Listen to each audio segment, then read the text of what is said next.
Praise the Lord. आप सबको जय मसीह की। एक बार फिर से मेरे सारे जवान भाई बहनों को, आप में से हर एक को सलाम, greetings to you in Jesus name. मैं विश्वास करता हूं कि आज के वचन के द्वारा प्रभु आपको कुछ सिखाएंगे, टीच करेंगे और वो आपके बहुत सारे कंफ्यूजन्स को वो क्लियर करेंगे। और मैं ये बिलीव करता हूं कि आज का वर्ड एक डायरेक्शन है, एक लीडिंग है हमारे लिए कि हमें कैसे और आगे बढ़ना है। मेरे भाइयों, मेरी बहनों, वचन को शुरू करने से पहले मैं हमेशा की तरह ये कहना चाहता हूं आप लोगों से कि परमेश्वर आपसे प्रेम करता है। हो सकता है इन दिनों में आप प्रभु के साथ चलने में बिल्कुल से विफल हैं, आप प्रभु के साथ नहीं चल पा रहे हैं, लेकिन मैं फिर भी कहूँगा वो आपसे प्यार करता है। वो आपसे इसलिए प्यार करता है क्योंकि वो जानता है उसका प्यार आपको बदल देगा। आप ऐसा कुछ नहीं कर सकते जिसको देखकर उसका प्यार बढ़े, ना आप ऐसा कुछ कर सकते हो कि उसको देखकर उसका प्यार कम हो। उसका प्यार हमेशा आपके लिए एक जैसा है। He loves you. और आज उसी प्रेमी परमेश्वर की तरफ से मैं आपको कुछ बताना चाहता हूं और मैं चाहता हूं प्लीज मेरे भाइयों बहनों आप इस वचन पर ध्यान दें। मैं इस समय आपके सामने एक वचन रख रहा हूं जो कि लूका रचित सुसमाचार के 16वें अध्याय से है और ये वचन आपके स्क्रीन पर है। 16:21। और वह चाहता था कि धनवान की मेज पर से की जूठन से अपना पेट भरे, यहां तक कि कुत्ते भी आकर उसके घाव को चाटते थे। ऐसा हुआ कि वह कंगाल भी मर गया और स्वदूतों ने उसे उठाकर अब्राहम की गोद में पहुंचाया।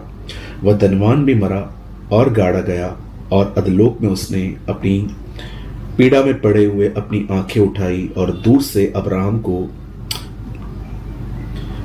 की गोद में लाजर को देखा। एक बहुत ही वेल नोन स्टोरी मैं आप यंग लोगों से शेयर करना चाहता हूं। बाइबल के लूका रचित सुसमाचार पे in the gospel of Luke 16 में लिखा है, एक धनवान था, बहुत ही लेविश लाइफस्टाइल थी उसकी, अच्छे कपड़े पहनता था, अच्छा खाना खाता था, अच्छी जगह पे रहता था। बिल्कुल उसके घर के सामने एक बहुत ही गरीब लाजर नामक व्यक्ति था। उसके बदन पे बड़े घाव थे और बाइबल कहती है उसके घाव में से खून बहता था। कुत्ते आते थे और उसके घाव को चाटते थे, उसकी ब्लीडिंग को चूसते थे। एक दिन ये दोनों मर गए, लाजर भी मर गया, धनवान भी मर गया। पर बाइबल कहती है इन दोनों को सेम जगह पे नहीं रखा गया। वो अलग जगह पे था, ये अलग जगह पर था। धनवान जिस जगह पे पहुंचा वो एक नरक की तरह एक जगह है, अधलोक। और जब गरीब लाजर मरा तो वो अब्राहम की गोद में है। अब बाइबल कहती है अब्राहम जो था उसने लाजर को रिसीव किया और बाइबल कहती है ये व्यक्ति लगभग नरक में था। मैं आपसे एक बात पूछना चाहता हूं, इस आदमी का पाप क्या है? इस आदमी का गुनाह क्या है? क्यों ये नरक में गया? इसलिए क्योंकि ये रिच है? बिल्कुल नहीं। ये व्यक्ति इसीलिए नरक में गया क्योंकि ये आदमी रिच होने के बाद भी किसी की हेल्प नहीं कर रहा था। जब परमेश्वर इस पृथ्वी पर किसी को कुछ देता है तो किसी पर्पस से देता है। और आप जानते हैं इस आदमी के अंदर उस लाजर के लिए कोई कंपैशन नहीं था। ये लॉस्ट था अपनी जिंदगी में, हर दिन खाना पीना, कपड़े पहनना, घूमना फिरना। आप जानते हैं जब मैं इस वचन को पढ़ रहा था मुझे परमेश्वर ने कहा इस वचन को लेके तू जवानों से बात कर कि कहीं वो भी लॉस तो नहीं है इन दिनों में, कहीं वो भी इस धनवान की तरह इतने खोए हुए तो नहीं है कि उनके घर के सामने कोई गरीब बैठा हुआ है पर वो उनको दिखाई नहीं दे रहा। मैं ये नहीं कहना चाहता कि आप अपने आसपास जो है वो कौन से लोग बैठे हैं उनको देखो, पर मैं आपसे पूछना चाहता हूं कहीं आप इतने लॉस तो नहीं है, इतने खोए हुए तो नहीं है अपने मोबाइल में, अपने दोस्तों में, घूमने फिरने में, अपनी फ्यूचर की प्लानिंग्स में, कि आप ये भूल गए हैं कि एक्चुअली आपके लिए परमेश्वर ने एक पर्पस रखा है। इस धनवान को देखिए, ये इसीलिए नरक में नहीं गया है क्योंकि ये धनवान है, ये नरक इसलिए गया है कि ये इतना खोया हुआ था कि इसने कभी उसकी मदद नहीं की, जिसको बहुत आवश्यकता थी मदद की। उसने कभी इससे नहीं पूछा कि तुझे क्या हुआ, क्या मैं तुझे डॉक्टर के पास ले चलूं, वैद्य के पास ले चलूं। ये व्यक्ति इतना लॉस था। आज हो सकता है आप और मैं इतने लॉस्ट हैं इन दिनों में अपने मोबाइल में, लोगों को रिप्लाई करने में, चिट चैट्स में, लोगों को खुश करने में, सोचने में, फ्यूचर की प्लानिंग्स करने में, पिकनिक में, मॉल्स में। पर क्या आप अपने जीवन का रियल पर्पस जानते हैं कि खुदा ने आपको क्यों चुना है? मेरे भाइयों, मेरी बहनों, मैं आप में से हर एक को आज इनकरेज करना चाहता हूं, उठिए। आप जहां हैं वो आपकी बुलाहट नहीं है। आपकी बुलाहट है कि परमेश्वर ने आपको अपने पास बुलाया है। उसके साथ समय बिताइए ताकि वो आपको पवित्र आत्मा से भरे, वो आपको अपने वचन से भरे, वो आपको अपने दान वरदानों से भरे, ताकि आप भारत में प्रभु के लिए इस्तेमाल हो पाओ, ताकि आप इस दुनिया के अंदर इस्तेमाल हो पाओ।